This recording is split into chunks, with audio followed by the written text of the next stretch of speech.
What happens when a dress code hides something much darker?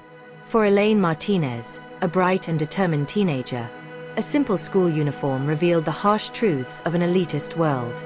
Riverdale Academy, renowned for its academic rigor and luxurious facilities, was the dream of many young students but also carried an atmosphere of almost impenetrable exclusivity.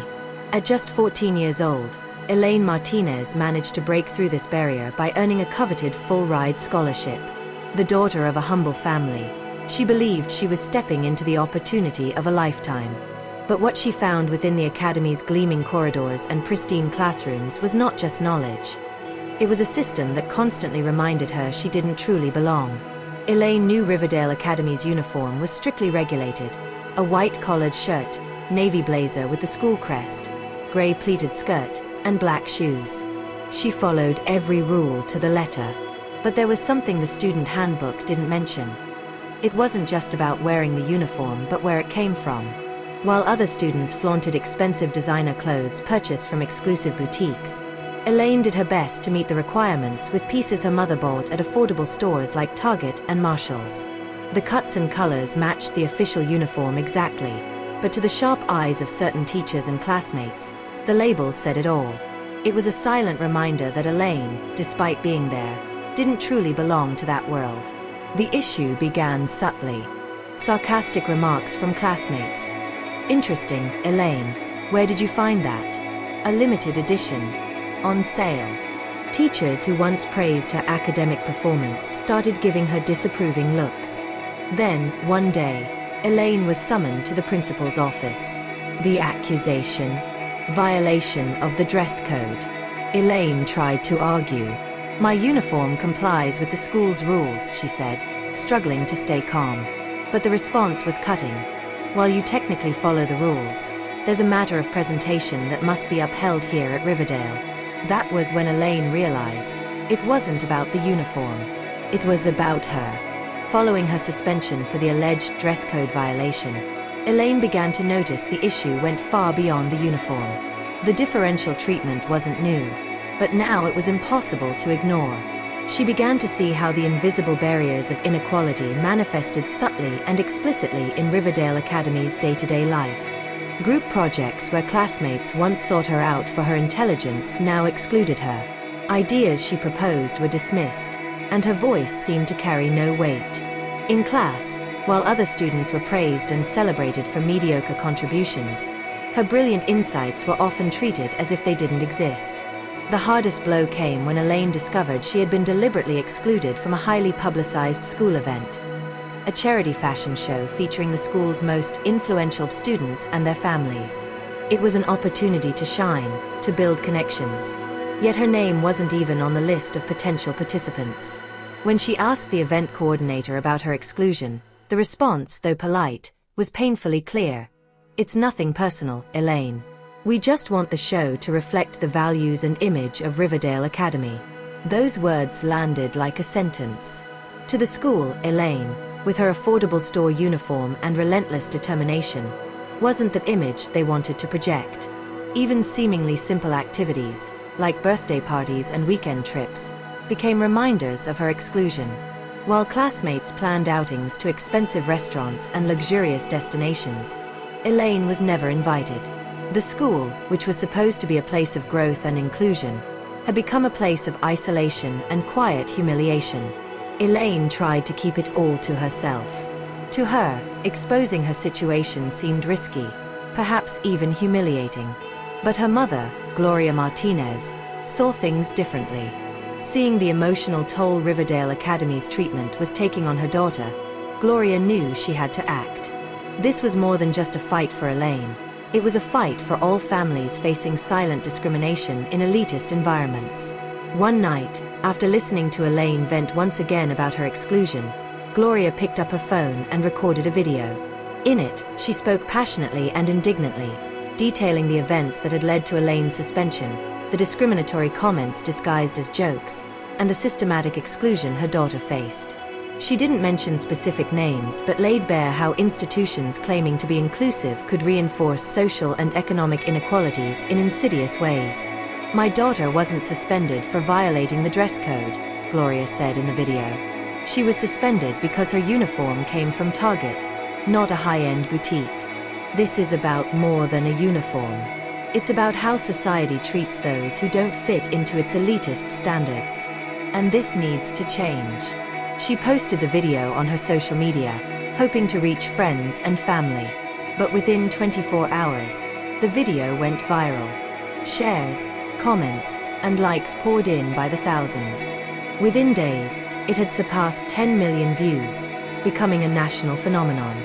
The video not only brought Elaine's story to light, but also opened the floodgates for similar accounts from other families.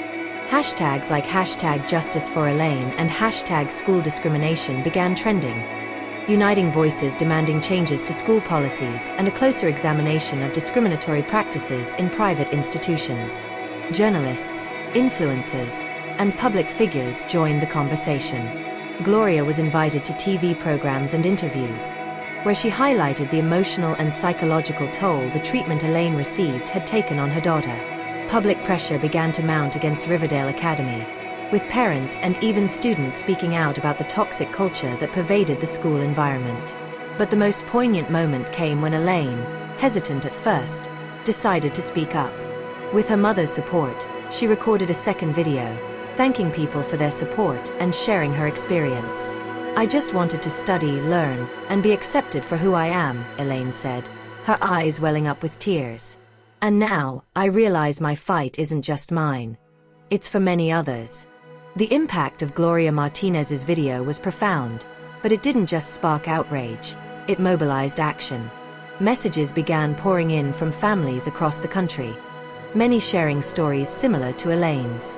It was as if Gloria's plea had broken the silence surrounding a systemic issue, creating a support network that transcended geographic and social barriers. Among those who showed solidarity was the renowned civil rights lawyer and activist, Dr. Maria Gutierrez. A specialist in cases of educational discrimination, Dr. Gutierrez saw Elaine's case as an opportunity to challenge long-ignored discriminatory practices. "This isn't just about Elaine," she stated in an interview. "It's about all the children marginalized in environments that are supposed to be inclusive." Dr. Gutierrez reached out to Gloria and Elaine, offering her expertise to build a strong case against Riverdale Academy. She worked tirelessly, gathering evidence to demonstrate how the school's seemingly neutral policies, such as the dress code, were used to perpetuate social and economic exclusion. Testimonies from other families who had faced discrimination at the school further strengthened the case, revealing a pattern of behavior the Riverdale administration preferred to keep hidden.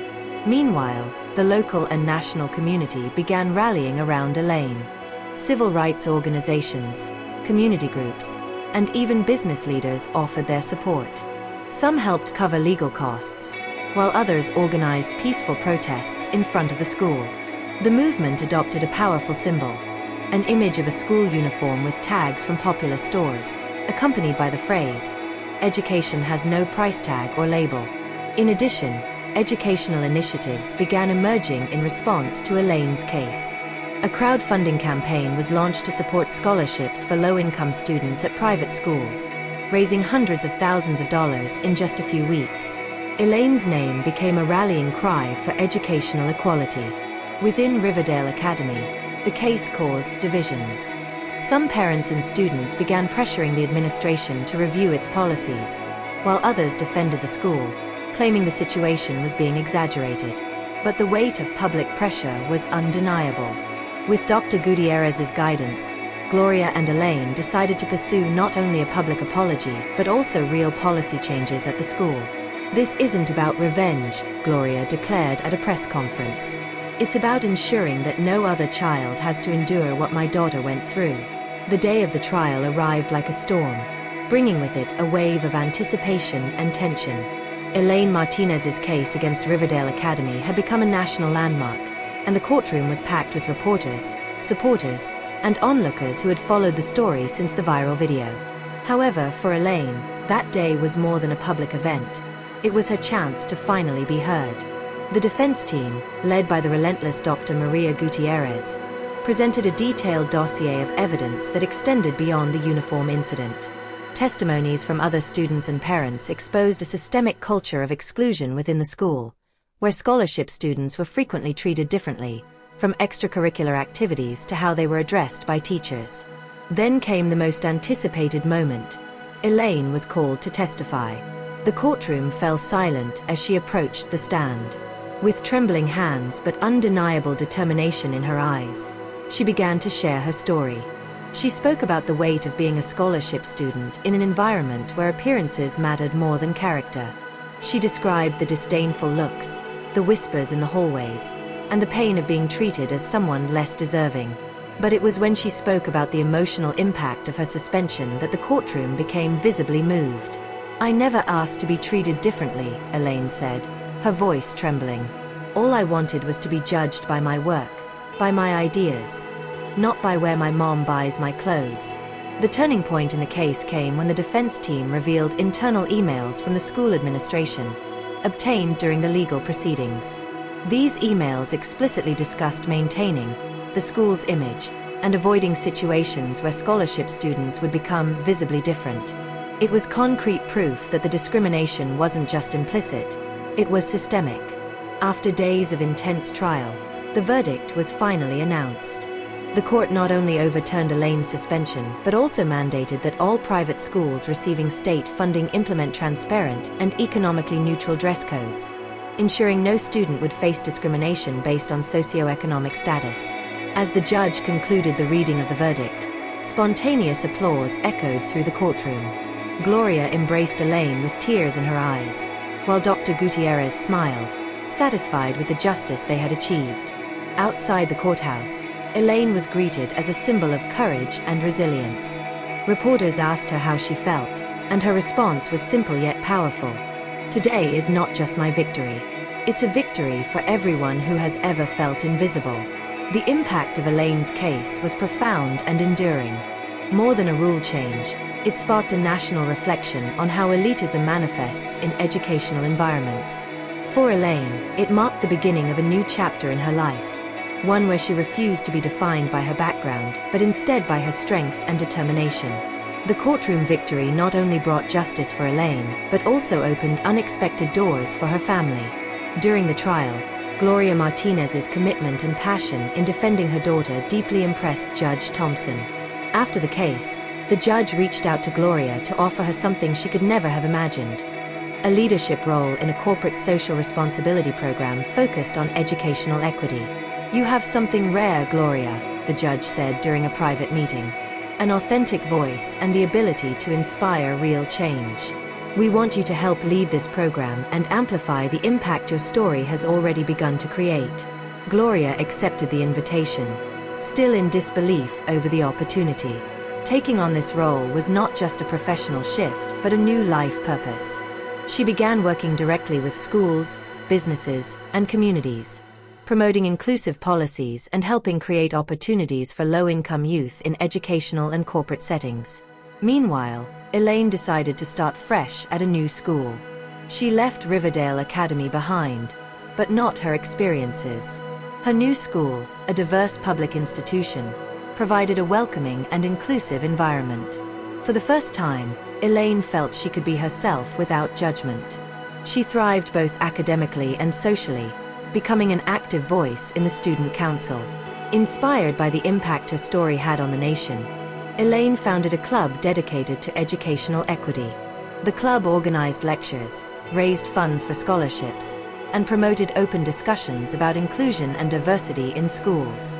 In one of the club's lectures, Elaine delivered an emotional speech. "I was just a girl trying to study, but my struggle showed me I am more than that. We are all more than our labels, our clothes, or our circumstances. The true measure of who we are lies in how we use our voices to help others be heard."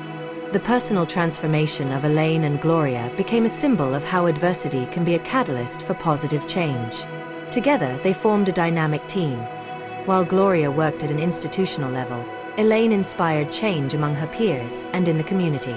Their story served as a powerful reminder that, although structures may be unjust, the courage to fight against these injustices can spark changes far beyond a single case. Elaine and Gloria's journey teaches us that the toughest battles can lead to the most meaningful transformations. They not only overcame the barriers imposed on them, but also paved the way for others to avoid those challenges entirely. If a mother and daughter can inspire a national movement, imagine what all of US can achieve together. The victory of Gloria and Elaine Martinez became more than a personal milestone. It marked the beginning of a transformative movement. Motivated by the impact their story had created, both decided to channel their experiences into something lasting.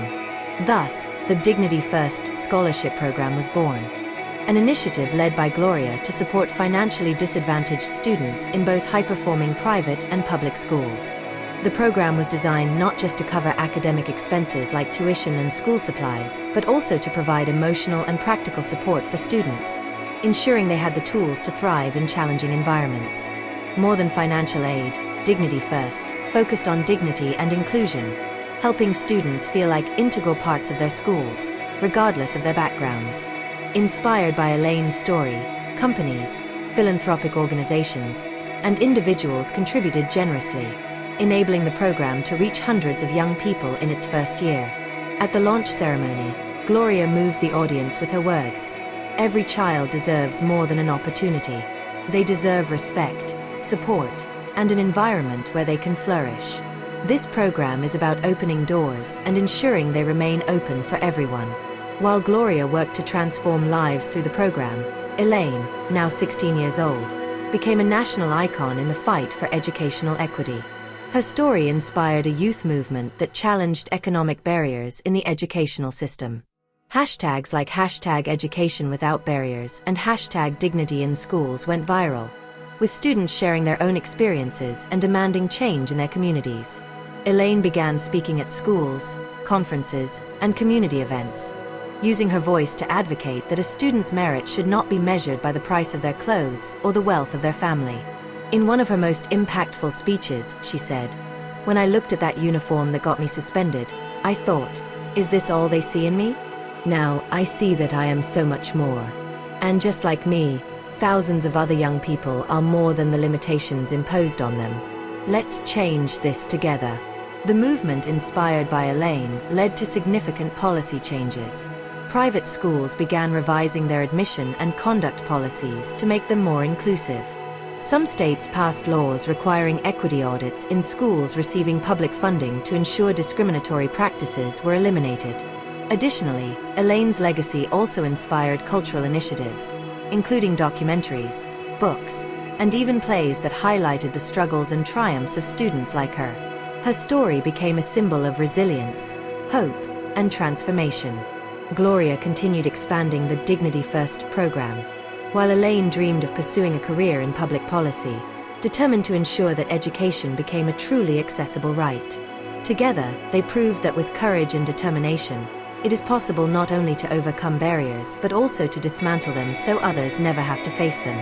Elaine and Gloria's story isn't just about overcoming adversity. It's about turning pain into purpose and fighting for a fairer world. What began with a school uniform became a call for change that resonated across the nation. And now the question remains, what can you do to build a legacy of impact like theirs? This was the journey of Elaine and Gloria Martinez, a story that started with a uniform but revealed deeply rooted inequalities in the educational system. But this story doesn't have to end here. Each of us has the power to be part of this transformation. Have you ever faced discrimination? Have you witnessed or experienced situations where someone was treated unfairly because of their background, appearance, or economic condition? We want to hear your story. Share it in the comments or use the hashtags #EducationWithoutBarriers and #JusticeForAll to amplify your voice. Your story can inspire change, just like Elaine's. Together, we can build a fairer system where everyone has the chance to shine, regardless of where they come from or how much they have. Transformation begins with conversations like this, and with people like you who have the courage to stand up and demand better. If this story touched you, share this video. Someone out there might be going through the same struggle and needs to know they are not alone. And remember, when we fight for justice, we are planting the seeds of a better future. Change begins with one step. How about taking the next one now?